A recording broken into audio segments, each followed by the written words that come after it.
Sejam bem-vindos a mais um episódio do CDcast. E que pena, o último da temporada. Esse ano rendeu muitas temporadas, né? Essa é a nossa terceira temporada do CDcast, mas também não é a última. Se prepare, porque a de outubro vai estar sensacional. Você já sabe, outubro rosa e novembro azul vem aí e com certeza não vai faltar informação. Mas hoje, para finalizar aqui a nossa série, eu trouxe um tema muito importante. O que faz o assistente social e como ele impacta a vida das pessoas? Muita gente não tem noção do que faz um assistente social e nem quem é esse cara que é tão importante para o processo. Mas hoje, o Rafael Reis aceitou o nosso convite para vir falar o que faz um assistente social. Rafael, além de assistente social, é também perito da justiça e vai compartilhar com a gente todo o seu conhecimento. Rafael, seja bem-vindo! Boa noite, obrigado, tá, pela oportunidade de compartilhar conhecimento aqui nesse espaço maravilhoso, nesse canal. É muito bacana, fico muito feliz em compartilhar um pouco da minha profissão, desse profissional que é tão importante dentro da área jurídica, dentro da área previdenciária. Estou muito feliz mesmo de estar aqui. Sabe o que é engraçado, Rafa? Não é só no prévio, eu digo que o assistente social, ele é no direito de família. Pode não parecer, mas no trabalhista ele também faz diferença. Vocês são quase assim, uma parte da gente. Exatamente. A gente está em várias áreas, né? Várias áreas tem o trabalho do assistente social ali e de suma importância, porque são grandes decisões, importantes decisões que o magistrado, né? Falando um pouco para a área jurídica, o magistrado ele se embasa ali no nosso relatório para dar aquela sentença, né? Importante. Então, a gente tem Infelizmente, nem sempre. É verdade. Ô, Rafa, mas vamos lá então. Conta pra gente, o que exatamente faz um assistente social? O que eu preciso fazer para ser um assistente social? Então, primeiro, o curso de serviço social é uma graduação de 4 anos, tá? Então, a gente tem uma profissão regulamentada, aí nós temos mais aí de 20, 30 anos de profissão no Brasil, nessa profissão regulamentada, que de fato é uma profissão que as pessoas veem ainda muito feminina, né? Que existe, muitas mulheres, mas de fato tem muitos homens na profissão também. Mas ela vem desse viés um pouco, porque ela começa um pouco nessa questão feminina, mas a gente já tem essa profissão regulamentada, então é uma graduação de 4 anos ali, que depois você pode se especializar, fazer mestrado, doutorado dentro da área de serviço social. Depois dessa formação em serviço social, que aí você habilita aí para ser um assistente social. Então, o assistente social ele tem que estar regulamentado, com registro, graduação e especialização. Nossa, que dica de ouro. Olha só, que informação importante que a gente nunca pensa, né, Rafa? Sobre estar inscrito no conselho de classe para poder validar. Exatamente, porque muitas pessoas confundem ainda a profissão ainda com aquela pessoa ainda antigamente que ajudava as pessoas. E o serviço social, ele não tem esse viés. Eu não ajudo ninguém. Eu mostro o caminho, eu facilito ali para que aquele possa ter acesso ao direito dele. Mas isso, a nossa profissão, ela é com base na ciência, não é? A gente tem uma literatura, a gente tem teóricos, a gente tem filósofos, enfim, a gente tem contemporâneos ali que dá suporte dentro da nossa profissão e que aí caracteriza o que é a nossa profissão hoje. É o famoso ensinar a pescar. Exatamente. Ô, Rafa, me conta um negócio. Faz muito tempo que você está nessa área? Tem mais de 10 anos que eu sou assistente social. Eu me formei aqui em Vilhena, orgulho de ser formado aqui na faculdade. Eu me formei dentro da Faculdade Fama. Depois eu fiz especialização, aí eu parti para uma segunda graduação em Sociologia. E aí depois comecei uma outra faculdade que é Psicologia. Mas a Psicologia deu uma paradinha, mas fui quase na metade. Mas eu sou formado em Serviço Social e em Sociologia. O Rafa é dos meus, vocês já viram, né? Eu não paro não paro. E aí já tem aí mais de 10 anos. Eu me formei num dia, no outro eu já estava trabalhando, porque eu sempre fui muito para frente, né? Eu sempre gostei de pesquisar, de ir a fundo, e essa profissão, eu enxergo ela uma profissão muito futurista, não é que está crescendo e a gente vai precisar cada vez mais do profissional assistente social. Então, é uma área que tem muito campo aí para a gente. Com certeza, Rafa, a gente vê isso, sabe? As pessoas não sabem, por exemplo, que nos hospitais existem os assistentes sociais.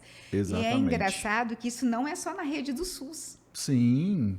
Hospital particular também, eu digo isso porque quando eu fiquei internada na UTI, o assistente social passou para saber como que era o núcleo familiar, para saber como era quesito de estrutura de família, de renda, para saber se isso não ia afetar, sabe? É um cuidado tão legal. E hoje, assim, a maior área de contratação pro assistente social é na área pública, que é uma área aí que tem grande, né, nos hospitais, no campo jurídico, nas prefeituras, enfim, na área pública. Porém, a gente tem também áreas dentro da área privada de assessoria, consultoria em serviço social, empresas privadas hoje que necessitam e precisa do profissional assistente social. Então a gente faz parte de um contexto e de uma equipe multidisciplinar que a gente dá grandes decisões ali que influencia imensamente na vida da pessoa, como você falou mesmo ali na UTI, né, que você estava ali, então a gente tem essa múltipla área, esses múltiplos campos que nós atuamos.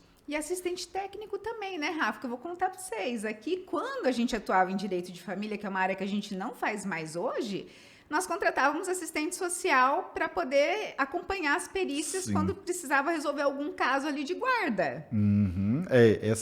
Na questão de guarda, é, faz parte ali do trâmite ter o relatório psicossocial, que é o relatório do psicólogo e o relatório do assistente social.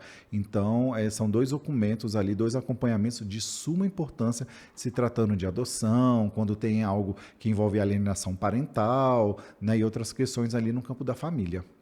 Ô, Rafa, me diz um negócio, já que a gente está falando de justiça, né? Uhum. E qual que é o papel do assistente social dentro da justiça?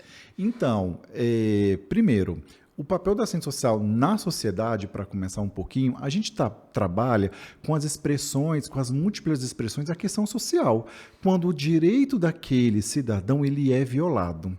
Então, a gente trabalha ali quando ele não tem emprego, quando ele não consegue acessar a moradia, quando ele não tem acesso à saúde, à educação. Então, nós trabalhamos com essas expressões que são múltiplas da questão social. Quando se trata na justiça, o nosso trabalho ali é subsidiar, através dos nossos documentos, subsidiar as decisões do juiz. Então, os nossos documentos, ele vai dar subsídio para o magistrado para que ele possa ter a decisão, seja favorável, né, para alguns ou que não seja favorável, né? Então, a gente vem ali para agregar junto. Rafa, posso trazer uma polêmica para a mesa? Pode. Vamos lá, polêmica que eu vou jogar agora. Ai, meu Ai. Deus do céu. Você sabe o que eu tenho visto muito? Laudos de assistente social atestando a vulnerabilidade econômica e social da pessoa Uhum. e o juiz vindo e indeferindo porque a casa era limpa. Uhum. Sabe? A expressão que relaxo seria igual a pobreza. Infelizmente, ainda nós carregamos alguns juízos de valores, né? Eu digo assim, que a minha casa é limpa, a casa do outro também tem que ser limpa, né? Eu tenho uma cadeira bonita, mas outro também tem que ter uma cadeira bonita. Eu vou na igreja, outro também tem que ir na igreja também. Então, infelizmente, dentro, né, de algumas profissões, alguns profissionais, eles carregam ainda esse juízo de valor, né? Quando a gente fala de vulnerabilidade social, a gente não pode, a gente precisa desconstruir essa imagem com uma pessoa vulnerável, ela tem que ser pobre, a casa dela tem que ser quebrada, ela não pode ter a casa organizada e que ela tem que morar lá no bairro retirado. Não, vulnerabilidade não é isso. A gente tem pessoas vulneráveis, se tratando de Vilhena, que moram no centro de Vilhena. Hoje, Vilhena, as pessoas vulneráveis, elas não estão concentradas em um lugar, elas estão fragmentadas. E quando eu falo de vulnerabilidade, não é a pessoa, ela pode ser simples, humilde, mas ela pode ter a casa arrumada. Ela não precisa ter a casa desorganizada. Ela não precisa ter os móveis quebrados. Não é? Então, a gente precisa desconstruir esse juízo de valor. Não só isso, né, Rafa? Vamos pensar assim, né? A pessoa sempre teve um padrão bom de vida, de repente quebrou. Quebrou. Uhum. Né? Não era a realidade, mas passou a ser vulnerável socialmente. E aí, você sabe o que me deixa mais indignada? Tem que tenho feito recursos explicando assim, literalmente o que significa a palavra vulnerabilidade e a palavra miserabilidade, e que limpeza e cuidado é uma questão de personalidade. Exatamente. Às vezes, quando eu estou em uma visita ali, eu preciso analisar todo o contexto daquela família. Quando a gente vai para o estudo socioeconômico, que faz parte, né, ali da perícia, eu preciso olhar todo o contexto. Qual é o contexto social? Qual é o contexto cultural? Qual é o contexto familiar? Como é a dinâmica familiar ali que está naquela... Por que ele mora naquela região? Por que a casa dele é desse jeito? Então eu preciso ter essa visão daquele indivíduo num todo. Não é porque ele mora lá retirado, lá no meio do mato, ali, que é porque ele quer. Às vezes teve situações ao longo da vida que levou ele naquela situação. Mas também pode ser um processo cultural dele. Já teve casas que eu fui que automaticamente eu já identifiquei, olha, a dinâmica da família é essa daqui. É diferente daquilo que a sociedade ela impõe. Então eu preciso apontar para o magistrado que é algo cultural. Não é algo que foi ali de uma hora para outra. É algo que já vem construindo. Então a cultura ela faz parte dentro do nosso processo de cada indivíduo. Por isso que a gente, dentro do Instituto Social, eu também preciso ter essa visão. E sabe, Rafa, é muito importante a gente falar isso, porque assim... as pessoas, elas esquecem de olhar para a história, né? E por que eu trouxe esse tema na mesa? Porque eu já caí de gaiata também de cliente que chegou aqui e falou assim, não, eu tenho vulnerabilidade social. E aí, quando vem o laudo, a casa está financiada, ele está pagando financiamento, o financiamento não está atrasado, o carro está na garagem, sabe? Então, eu quis trazer esse tema realmente para que as pessoas possam entender o que é a vulnerabilidade social, que é essa questão realmente de não poder ter o suporte financeiro, né, em algum momento da vida. E isso é muito importante para um benefício em específico, tá, gente? Que é o famoso BPC Loas. Exato, o Loas que todo mundo conhece, né? A gente já vem trabalhando muito essa terminologia BPC Loas, por quê, Rafa? A gente sabe que o Loas é a lei que a Lei Orgânica de Assistência, né? É a que traz o BPC. Então, tem pessoas, as mais antigas conhecem como Loas. E as mais novas, que são os filhos, assim, essa geração dos 20 e poucos anos, já não conhecem o Loas, conhecem o BPC.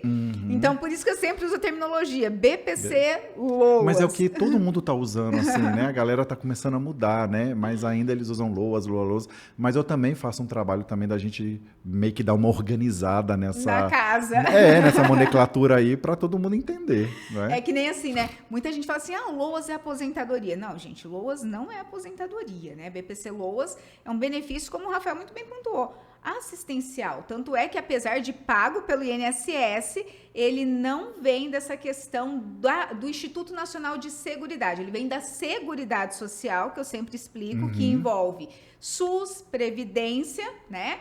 E a assistência social. Ele é uma política não contributiva. Exatamente. Você não precisa contribuir para você ter acesso a ele. Por isso que ele está nesse tripé que a gente fala da Seguridade Social, que é saúde, educação e ali não é o benefício. Então, é uma política não contributiva. Para você ter acesso, você não precisa contribuir.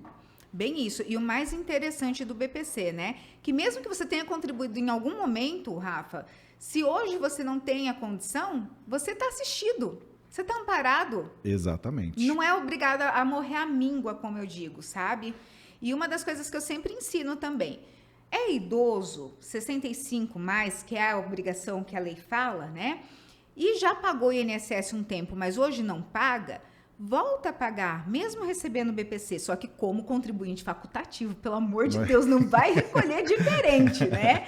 Por quê? Para transformar depois esse benefício, que é uma assistência, em uma aposentadoria mesmo, ter o 13º, que é uma coisa que o BPC não traz, e não sobrecarregar, sabe, Rafa? Porque muitas vezes a gente fala assim, a Previdência vai quebrar por conta de BPC. Primeira coisa que eu vou falar para vocês, gente, Previdência não vai quebrar por conta de BPC. Porque o BPC não é pago pelo INSS. Começa por aí. Começa por aí. As leis e as fontes são diferentes. A gente precisa de uma reforma da Previdência. É diferente, né? Então, não é isso que vai quebrar. E quando a gente passa a contribuir, claro que a gente também ajuda para que a gente possa manter ali. Porque, afinal, quem é que não quer, né, Rafa? Chegar um momento da vida e se aposentar. E nós temos muitas pessoas hoje, se tratando de Vilhena, da nossa região, porque eu atendo toda a região aqui do Cone Sul, nós temos muitas pessoas que têm 60, 70, 80 anos que não recebem ainda nenhum tipo de benefício. Meu Deus. Temos, então, assim, são situações bem graves. Por quê? A pessoa não tem acesso à informação. A gente pensa que todo mundo tem acesso ao celular, ao rádio, à internet. Não, nós estamos numa região amazônica que as pessoas não têm acesso à informação. E a gente está numa questão geográfica muito, né, extensa aqui. Então, a gente tem muitas pessoas que estão morando em sítio, né, que elas não têm acesso. E elas não sabem que elas têm direito ao benefício, né, ao BPC ali, ou qualquer outro tipo previdenciário. Então, a informação ainda, no século que nós estamos ainda, é uma falha, ela não chega para todos, não chega. Mas sabe, Rafa, que eu lembrei agora de um story seu que eu vi esses dias, né? E não só do story que eu vi teu, né? Mas também de projetos sociais que eu participo junto com a Emater. Então, a Emater, ela tem um braço social que ela leva informação também para esses produtores. E realmente, quando você chega e fala assim, olha, quem trabalha na área rural tem direito ao BPC, todo mundo já fica assim, mas peraí, não é só segurado especial? Eu falo assim, não, pensa aqui comigo, você tem um filho com deficiência, se enquadrou no quesito renda, esse filho tem direito ao BPC. Sim. Você está com um idoso de 65 anos que nunca trabalhou na roça, mas que hoje mora com você. Não é porque ele mora na roça que ele não tem direito ao BPC.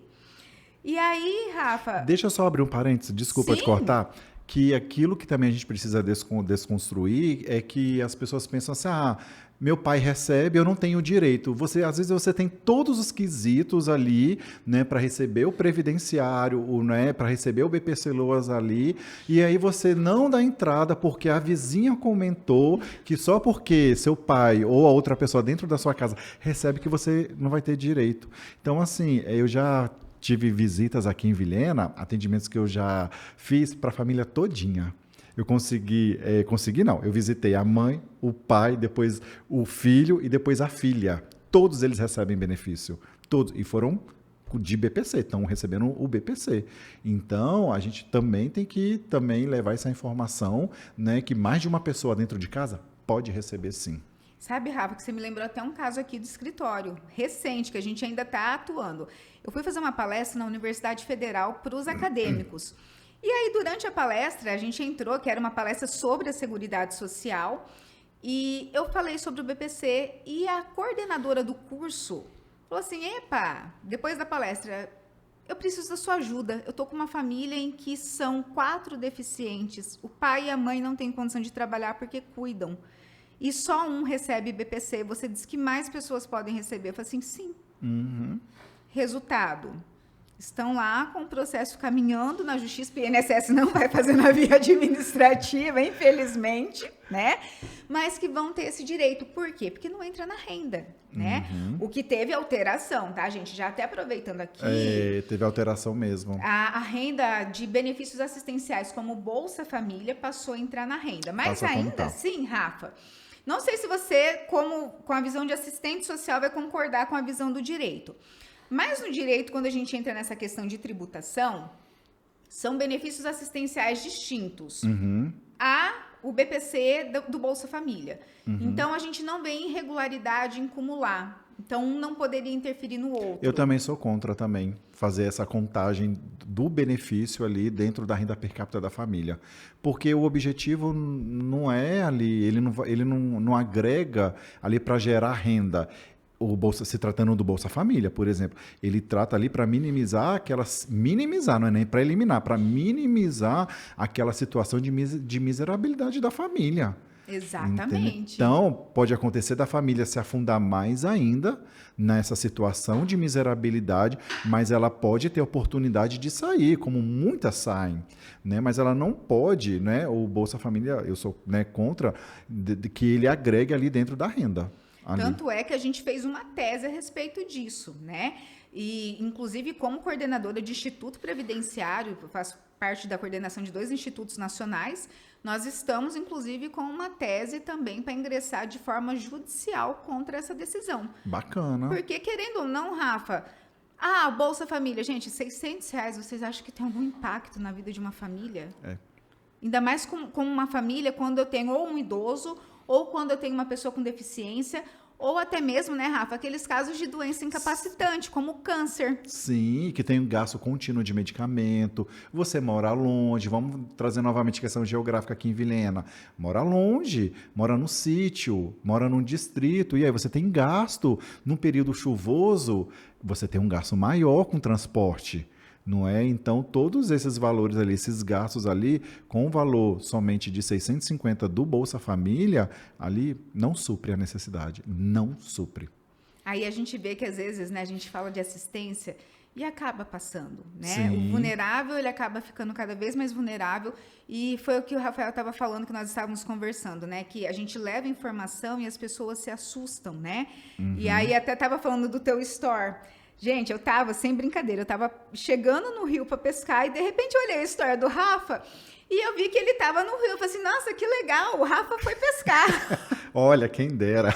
Gente, esse foi o Store 1, porque o Store 2 era o seguinte, ele mostrou, né, que ele andou de barco para poder Foi. atender uma família ribeirinha, Rafa. Que Foi. história. Eu fui fazer uma perícia para uma família ribeirinha ali no Guaporé, né? Tive que pegar o barco. A família veio me buscar, né? Ali na Vila Neide, e depois eu tive que subir, né? Ali para fazer o atendimento para chegar na casa, porque no período alagado eles não saem de casa. Eles não têm acesso à terra firme ali. Então, assim, isso tem um impacto. Informação, né, Rafa? Exatamente. Então, assim, tem um impacto ali cultural, social, geográfico na vida daquela pessoa, né? Então, eu já tive a oportunidade de, né, de fazer para a família Ribeirinho, na questão indígena também, e na aldeia, né? Então, todos ali é uma múltipla realidade assim que a gente tem aqui na nossa região, assim, bem interessante. Sabe, você falou dos indígenas e eles são dos que menos têm informação, né, Rafa? Assim, Exatamente. em tudo, seja no quesito BPC, seja no quesito aposentadoria, porque eles são equiparados, né, ao segurado especial, aquele que não precisa contribuir para ter direito à aposentadoria. E eles, a gente tem que pensar também, as pessoas pensam que eles têm grandes privilégios e grandes benefícios. Não.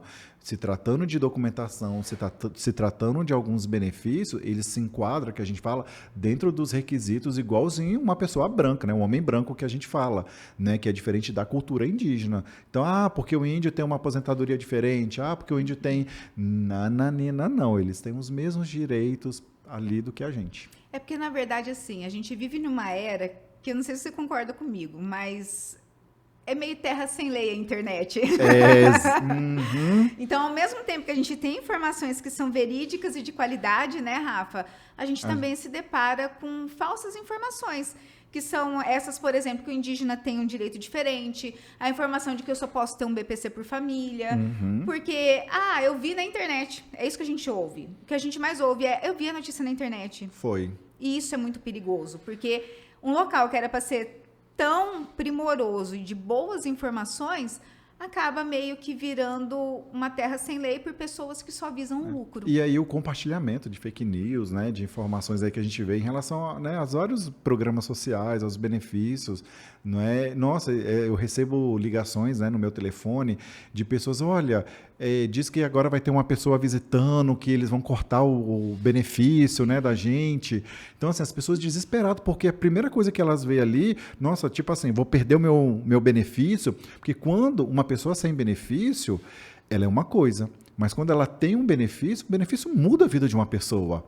E a partir do momento que ela se vê que ela tá de novo para perder esse benefício, passa um filme na cabeça dela. Então ela fica desesperada e aí ela vai procurando ajuda. A primeira informação que ela recebe é aquilo que vai confortar ela.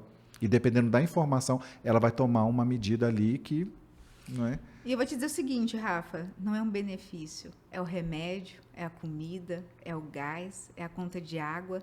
A gente sabe que não cobre tudo isso não tá? Cobre. Malemar cobre o medicamento. A gente sabe que Malemar cobre o medicamento, gente.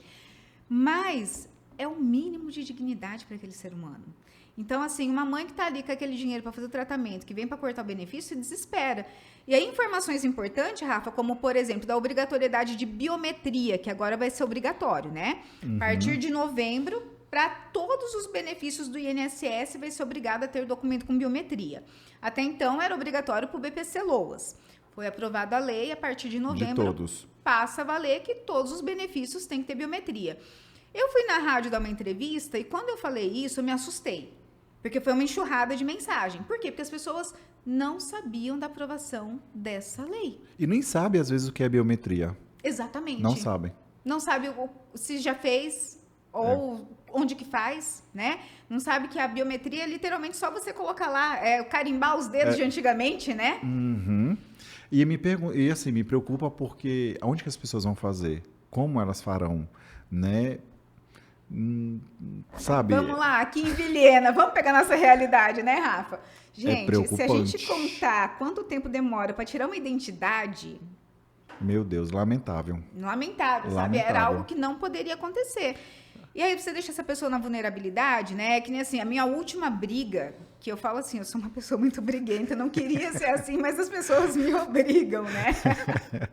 Eu não consigo ficar calada diante de injustiça.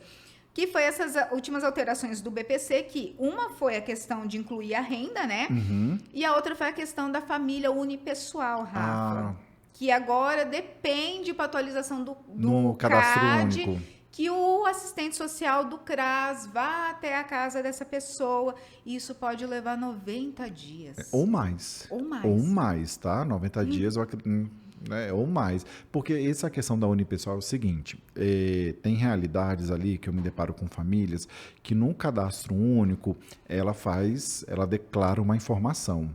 E aí, quando realizamos a visita ali e aí a gente tem acesso ao cadastro único, as informações estão divergentes, né?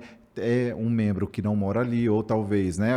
Eu sempre brinco, né? Às vezes as mulheres que matam o marido, né? Ali no cadastro único. Então as mulheres não têm marido no cadastro único, mas quando a gente chega lá, ela tem um companheiro, né? Mas eu sempre oriento para as famílias, todas que eu realizo a visita, que essas informações estão divergentes. Eu digo, olha, a melhor coisa que você precisa fazer e ter é informar a sua realidade social. Não mentir, não deixar de informar quem mora com você, porque não é prejuízo para você, não vai te prejudicar, pelo contrário. O cadastro único também, a gente precisa repassar essa informação. O cadastro único é a sua realidade social para o governo. Ele quer saber como você vive, com quem você vive e como é a sua renda.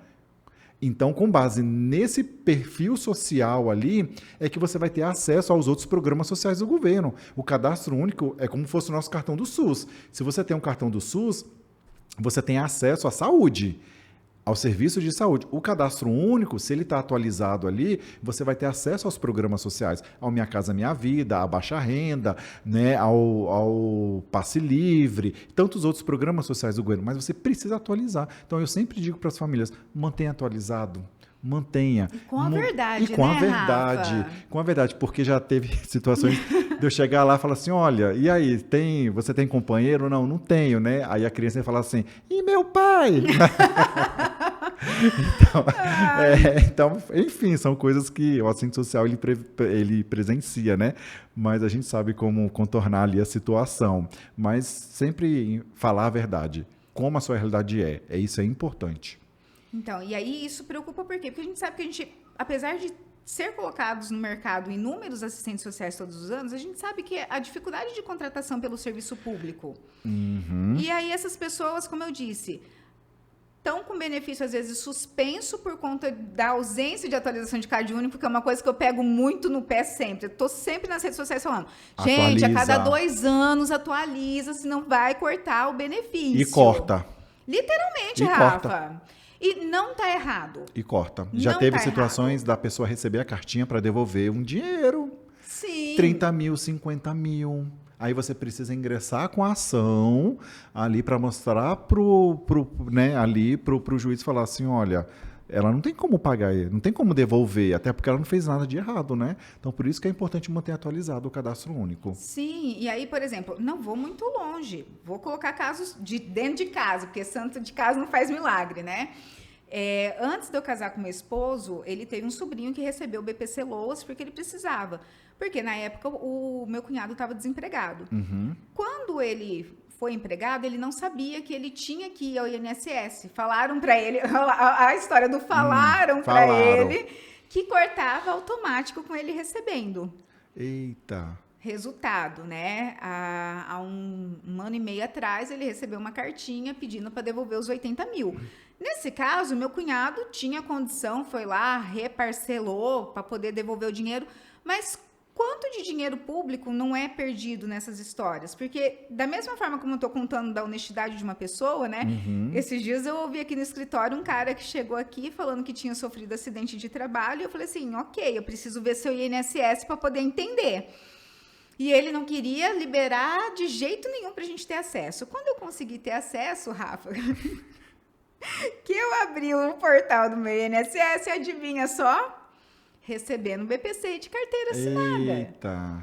E aí eu falei assim, olha, meu amigo, primeiro, você está no escritório errado, porque aqui a gente não coaduna com esse tipo de comportamento, né? E segundo, vai lá, avise o INSS. Ah, não vou avisar não. Eu falei assim, então tá bom, a escolha é sua, mas saiba que você vai ser inscrito, inclusive, na dívida ativa, porque você está se apropriando de um dinheiro que não devolver. É seu. E vai devolver. Ponto, né? Se tiver bens no seu nome, vão pegar, porque também não é justo. Deixa eu te contar uma coisa, porque hoje o cadastro único, quando eu falo que a gente precisa falar todas as informações nossas para o cadastro único, hoje o cadastro único ele tem quase 20 sistemas que fazem o cruzamento de informação ali com o seu CPF.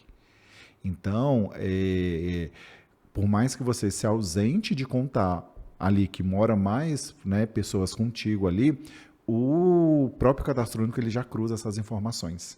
Então, isso o governo cada vez mais ele está fazendo com que assim amarre todas, porque sem querer, às vezes você vai no supermercado, você coloca o CPF na nota, né? Ali você hoje com a inteligência artificial ali, sem querer, sua vida inteira já está ali, RG, CPF, data de nascimento. E com esses cruzamentos hoje, então, está se fechando cada vez mais o ciclo. Por isso que é importante, do primeiro momento, você sempre falar a verdade. Ali, mas sempre sabe, passar essa informação. Já aconteceu muito. Hoje a gente é mais esperto, né, Rafa? Mas começo de carreira, a gente não tem muita noção das coisas, né? Então, a gente acredita 100% naquilo que o cliente conta. E já aconteceu muito, né? Da hora que vem a manifestação do INSS, o INSS vem com a vida inteira do cara. Aí, às vezes, tem uma Hilux no nome, tem não sei o que no nome. Aí fala assim, tá, e como que eles descobriram isso? Eu falo assim, meu querido, você pode ter mentido para mim que não tenho acesso a sistemas, né? Mas o INSS, ele tem como puxar, né? Eles puxam. Até essa semana eu estava conversando com um pessoal, não lembro onde que a gente estava, que eles perguntaram, por exemplo, como que estava ficando a questão agora quando as pessoas falecem. Que é uma situação que antigamente pra gente, as pessoas faleciam, os outros continuavam recebendo benefício. Hoje em dia é mais difícil. Por quê? Porque está tudo interligado. Então, a partir do momento que o SUS comunicou seu óbito, o seu CPF foi cancelado e acabou. Registrou o óbito ali, por isso que já sai aquela matrícula imensa, né? Já automaticamente já bloqueia. Exatamente. Tudo. Coisa que até uns 4, 5 anos atrás não existia.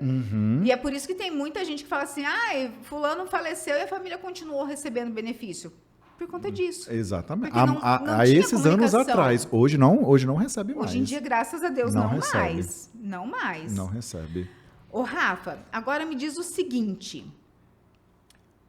O que é o estudo social ou laudo social? Bacana. Que isso é uma dúvida muito comum. Exatamente. Primeiro, o estudo o laudo social, ele é um documento elaborado somente pelo assistente social que vai dar subsídios para a decisão do juiz, tá? Para que seja confeccionado o laudo, eu preciso fazer um estudo social. Então, esse estudo social é que eu vou levantar todo o perfil socioeconômico, biopsicossocial dessa pessoa, desse indivíduo, para que eu possa realizar o laudo social. O meu laudo, eu não dou decisões diretas para o juiz, mas eu mostro essa é a realidade dele. Então, o laudo social é isso. E o estudo social é que vai me dar ali um arcabouço para que eu possa construir esse laudo social. Por isso que num estudo social eu preciso ter essa visão muito ampla. E o assistente social ele é preparado para isso. Já teve várias decisões já do juiz, né, de processos que eu acompanhei, que eu fiz parte ali, que com o meu laudo social eu consegui ali mostrar para o juiz mais do que aí puxando a sardinha para o meu lado, mais do que o laudo médico ali, que a pessoa tinha direito ao benefício, não é? Vou dar um exemplo. Quando a pessoa ela tem a sorologia do HIV, não é? Quando ela está numa situação indetectável ali, dentro da ciência, ela pode trabalhar, porque o indetectável ela não transmite a doença. Ela pode viver normalmente, pode trabalhar, pode manter a família normalmente, pode ter uma vida normal, indetectável. Ele tem um vírus, ele está dormindo um vírus. E aí, porém, a gente esquece que nós estamos aí no século aí bem redondinho e as pessoas carregam o que com elas? Os estigmas. Os estigmas, o preconceito. Então, mesmo indetectável, ela vai ter vergonha de arrumar um emprego, de ir até naquela empresa. Infelizmente, tem empresa ainda que pede ainda o resultado, os exames, né? O teste ali do HIV não pode. E aí, a gente tem empresa que faz isso, é crime. Então, as pessoas não vão procurar emprego, não vão procurar talvez um tratamento completo ali por causa do estigma ainda. E aí ela não consegue viver, ela não consegue trabalhar, não consegue se manter. Então, o estigma é muito maior do que aquele indetectável. Então, já teve vários casos, né, de pessoas que eu acompanhei ali, que com base no meu relatório ali, ok, a pessoa conseguiu o benefício. Então, o estudo social, quando ele é bem elaborado, quando eu apresento para o juiz aquela realidade que uma doença, ela não tem um impacto somente ali naquela vida diária da pessoa, mas ela tem um impacto em todo um contexto biopsicossocial, na família, como ela vive, na forma de buscar o tratamento, né, que é uma doença que tem impedimento a longo prazo. Então, eu preciso mostrar todo esse contexto. E é com base nisso que a gente gera ali o laudo social para que ele possa dar a decisão. Sabe, Rafa, você estava falando dessa questão do HIV. Eu tive um caso aqui no escritório que... Desculpa, gente, se eu chorar, mas é porque foi um caso muito marcante, tá? Nós tivemos uma cliente que ela chegou aqui, ela já era uma senhora. Uhum. E nós começamos o atendimento e ela não falava que doença que ela tinha, ela não falava de jeito nenhum que doença que ela tinha. E aí, nós não tínhamos como ajudar sem saber qual que era a doença. Uhum. E aí, um dia ela conseguiu criar coragem, veio até o escritório com a pastinha dela e ela não teve coragem de falar. Ela só pegou o documento e empurrou assim na mesa. Uhum. E aí, sabe quando você fala do estigma social do HIV? Era o caso dessa cliente. Uhum. Já era uma senhora que tinha contraído HIV por conta da traição do esposo. Então, por si só, pela história dela de vida, ela já tinha esse estigma, porque já era uma pessoa de mais idade. Uhum. E ela falava assim, como é que eu vou conseguir o meu benefício? E foi um dos casos em que o laudo realmente foi o que fez a diferença na concessão do benefício. Uhum. Porque foi o laudo que falou, olha, a questão dela não é poder trabalhar ou não.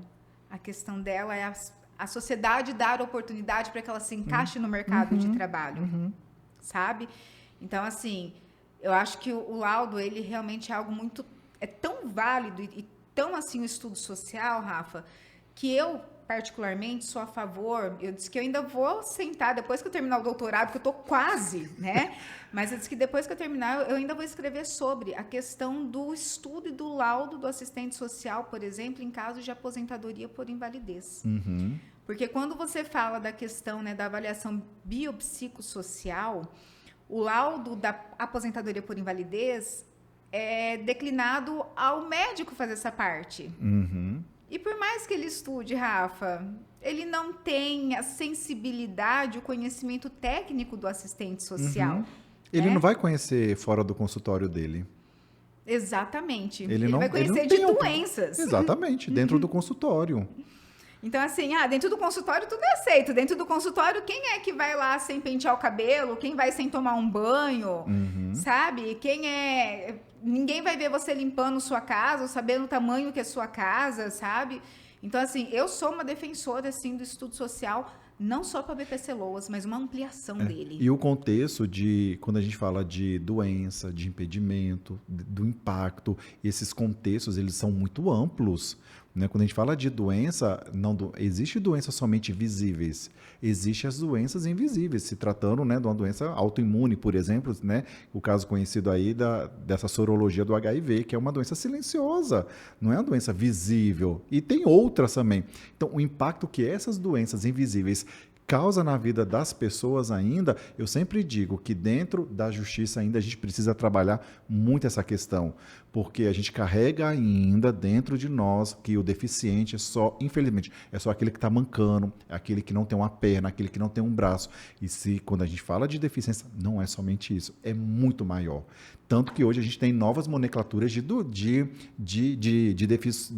deficiências, né? Essas ocultas. Exatamente. Então, a gente tem agora a fibromialgia, né, que entrou agora, foi classificada como uma doença, né, como uma deficiência, desculpa. Então, é uma invisível ali e que São causa conquistas. grande impacto na vida da pessoa. Eu, como autoimune, vou falar, tá, Rafa? A minha doença não tem cara. Quem me olha aqui trabalhando 16, 17 horas por dia, sem parar, ninguém imagina que de uma hora para outra eu apago, ou que de uma hora para outra eu vou parar no hospital. Por quê? Porque não tem cara, realmente. E, por exemplo, em doenças autoimunes, aí eu posso dizer com propriedade, né? Quando você vai requerer um BPC para uma pessoa dessa, é muito mais difícil do que aquela que realmente não tem uma perna, do que aquela que tem ali a epilepsia mesmo, vamos lá, que é uma doença que ela não se manifesta toda hora. É muito mais difícil você conseguir justamente porque não tem cara. E Camila, e assim, exatamente, hoje você está trabalhando, você está ativa, não é porque você tem acesso à saúde, você tem acesso a um tratamento. Exatamente. Mas a gente tem pessoas, boa parte das pessoas que elas não têm acesso ao tratamento, elas não sabem, elas não Rafa, sabem como marcar uma consulta, ou marca, ou está esperando ainda. Então, toda essa demora, ela dá um impacto negativo na vida da pessoa. Ela não vai viver tranquilamente. E se ela não tem acesso à saúde de qualidade ali, o que vai acontecer? O adoecimento dela, físico, psíquico, mental ali, vai ser muito maior. E aí a gente tem um impedimento a longo prazo, né? Agora ela está conseguindo varrer a casa, mas ela está varrendo a casa para sobreviver, mas ela não está tendo acesso à fisioterapia, ela não está tendo acesso ao medicamento. E aí? Ela não vai adentrar no mercado de trabalho. A gente tem que pensar também que o mercado de trabalho ele é muito o quê? Seleto. Exatamente. Ele é muito seleto. Você só é bom enquanto você tá bem, Rafa. Tem uma dorzinha, quebra um dedo para você ver. Então você não consegue adentrar o mercado de trabalho. Você precisa ter formação escolar, você precisa estar bem de saúde. Então, se tratando de patologias, de doenças, de algo que atrapalha você no seu dia a dia, você já está fora do mercado de trabalho. Então, você já entra na questão o quê? Vulnerável. Aí que a gente também reconstrói o novo contexto de vulnerabilidade, que não é somente aquela pessoa que tem aquela casinha quebrada, mas é aquele que também não consegue adentrar o mercado de trabalho também. Então, é um contexto de vulnerabilidade. Quer ver um exemplo bem legal, Rafa? Esses dias atrás, a gente teve algo bem diferente aqui no escritório, né? Foi um BPC. Eu vou até contar, foi você que fez o laudo. Eita! Não, e assim, foi um BPC para TDAH. Nossa! Mas olha só que história interessante, Rafa. Ele já tá com 20 anos, esse rapaz, e ele já tinha tentado se colocar no mercado de trabalho por 3 vezes. E as 3 vezes ele foi demitido por conta do TDAH. Aí você vai falar assim, mas TDAH não é deficiência, Camila, é um déficit de atenção. Primeiro que se enquadra como deficiência, ainda que não fosse. Olha a limitação. É uma limitação diferente. E tá tudo bem. Já é limitação. Já limita. Entendeu? Então, assim, são tantas coisas, mas como você muito bem colocou, sabe, Rafa? As pessoas não têm acesso à informação. Não têm acesso à informação que elas podem, quando tá demorando, ingressar na via judicial para conseguir a consulta médica, para conseguir o medicamento, principalmente medicamento de alto custo. Sabe que eu fui fazer uma visita para uma pessoa aqui em Vilhena, e aí uma casa aparentemente organizada, não é dentro dos padrões assim de uma família vilenense, mas me chamou a atenção de uma coisa, que aí os vizinhos não têm conhecimento, ninguém. O vaso da pessoa é quebrado. O vaso sanitário, ela tem uma doença. O vaso sanitário é quebrado. Sabe onde que ela faz as necessidades? No fundo do quintal. Ela cavuca um buraquinho e ela faz ali. No outro dia, ela cavuca em outro buraquinho e faz. Vilhena. Imagina o impacto disso na vida dessa pessoa, seja social, seja na questão de doença.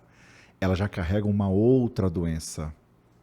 Então, a gente não tem noção do que uma doença vai matando a outra. O acesso à informação, o acesso ao tratamento, o acesso ao cuidado ali vai gerando, vira uma bola de neve que a pessoa, 40 anos, 39 anos, não consegue mais trabalhar. Ela precisa de suporte e o Estado ele precisa dar esse suporte. A política pública ela precisa dar esse suporte. Por isso que a gente tem que brigar, lutar por mais políticas públicas, para que todas as pessoas tenham acesso.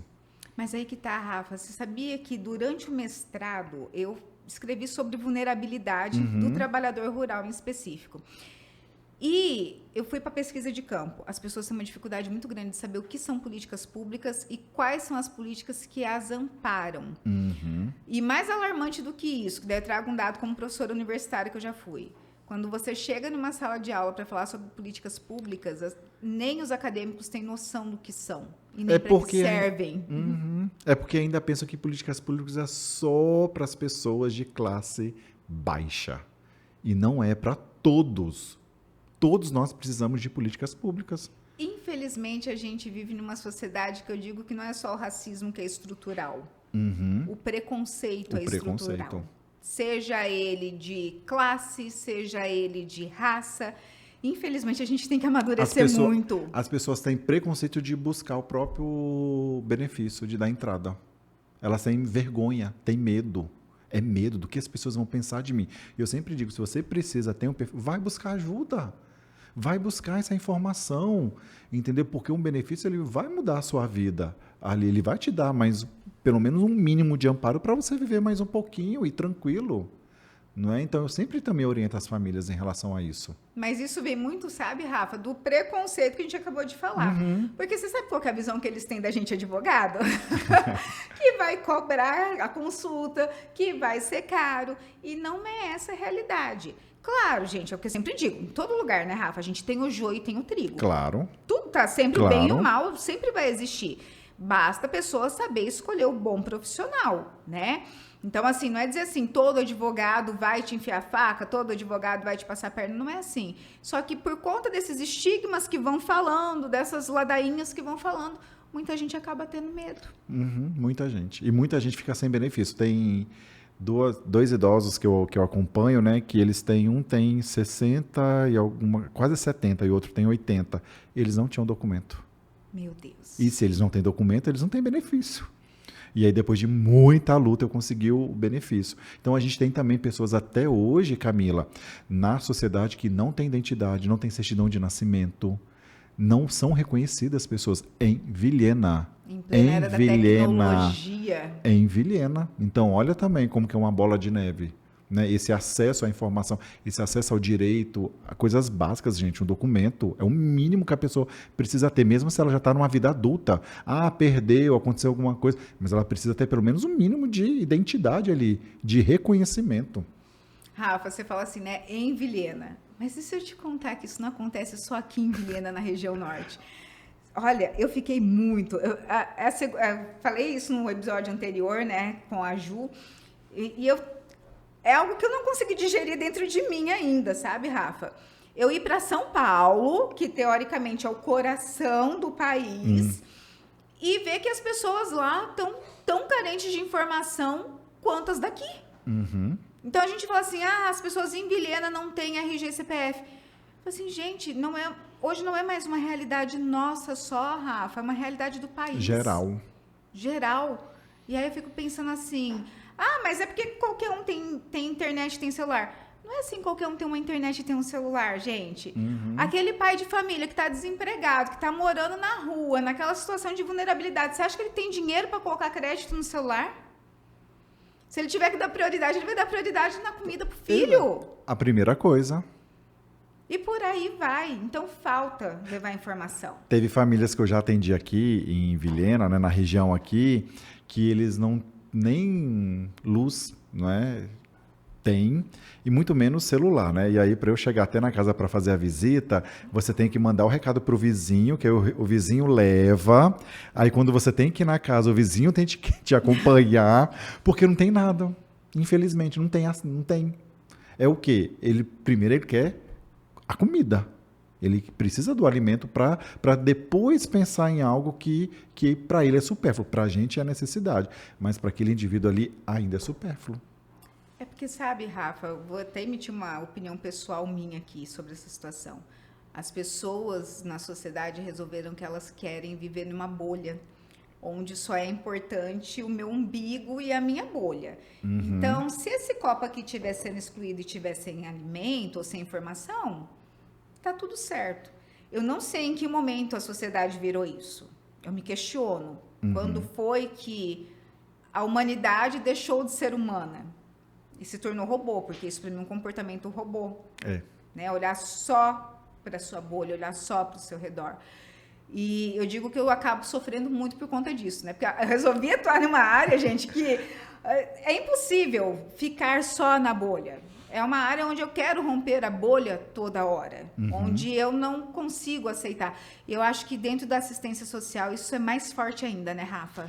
É um contexto que a gente está 24 horas ali, ó, se deparando. As realidades que a gente enxerga, como eu dei esse exemplo dessa família ali que usa o quintal do fundo ali para fazer as suas necessidades fisiológicas ali, é dessas realidades para outras que a gente, né, não pode nem comentar, mas que são realidades duras, desumanas, eu me questiono como a pessoa sobrevive, como a pessoa vive nessa situação. E não é porque ela quer. Não é, porque eu tenho certeza que se você perguntar para essa família, que eu dei esse exemplo agora lá do fundo do quintal, se ela queria fazer isso no fundo do quintal, você pode ter certeza que não. Ela não quer. Ela quer ter um vaso sanitário digno, mas por causa da saúde dela, o que ela quer fazer primeiro? Comprar um medicamento. Ela precisa do medicamento para ela viver e ela não tem benefício. Mas se ela conseguir o benefício, pode ter certeza que ela vai conseguir ali comprar o vaso sanitário dela. Com certeza. Rafa, você acredita que o tempo Menino, voou? já? Já? Rapaz do Nossa, eu por céu! mim ficava aqui mais um tempão aqui, gente. Nossa, foi muito rápido. Nossa, uma pena, Rafa. Sem brincadeira, faz acho que mais de uma hora. A produção me confirma aí, faz mais de uma hora. 51, ó. 51 minutos de bate-papo. Foi o podcast mais longo da temporada e por mim eu Nossa! ficava aqui mais. Hein, é o último, então? Dessa temporada, Dessa sim, temporada. Rafa. Porque a gente faz por temporada, né? Aham. Então, dessa vez, a gente trouxe a doutora Andréia, que é angiologista, para falar sobre problemas de saúde, né? Trouxemos a Ju Miziara, que é terapeuta ocupacional, e trouxemos você, né? Nossa próxima temporada, que é de outubro, nós vamos trazer o oncologista e o pessoal do Que Hospital do Amor. bacana. Então, quem está assistindo aí vai ter a segunda temporada. Com certeza! Que legal, olha aí. Rafa, eu quero agradecer demais a sua disponibilidade, sabe? O seu tempo. Eu quero pedir que vocês sigam o Rafa na rede social pelo seguinte, gente. Ele faz um projeto muito lindo com o Lar dos Idosos daqui da Tem minha pessoas cidade. que pensam que é trabalho voluntário, mas eu Ai, trabalho lá no lado dos idosos. ele trabalha e ele faz um trabalho muito lindo, ainda que remunerado, Rafa, não tira o valor daquilo que você faz. Sim. Porque vai muito além do valor que você recebe, né? Porque o Rafa, ele divulga as campanhas sociais ali que o Lar faz, né? De arrecadação de Sim. dinheiro.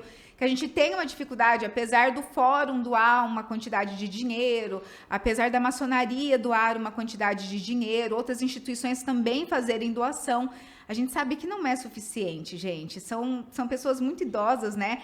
E pessoas, assim, que fizeram parte da minha infância. Eu digo que há um tempo atrás, a gente teve um advogado que ele faleceu e era muito engraçado, porque ele estava com 80 anos, gente, mas todo dia ele vinha pro fórum. Aham. Ele pegava uma carona ou um mototáxi e todo dia seu Zacarias batia ponto no fórum obrigatoriamente.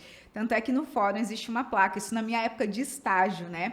E tinha alguma cópia para fazer na época que não era digital, a gente pedia para que ele pudesse se sentir útil, né?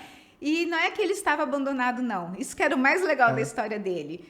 Ele tinha filhos, a família queria que ele morasse, mas ele queria ter a independência dele e ele morava no Lar dos Idosos e foi cuidado com muito amor, com muito carinho lá, até o seu falecimento, né? Então é um trabalho muito show, muito top. E por isso que eu tô falando pra vocês, sigam o Rafa nas redes sociais. Rafa, qual que é teu Insta pro O pessoal meu te Insta seguir? é @Rafael_BVH.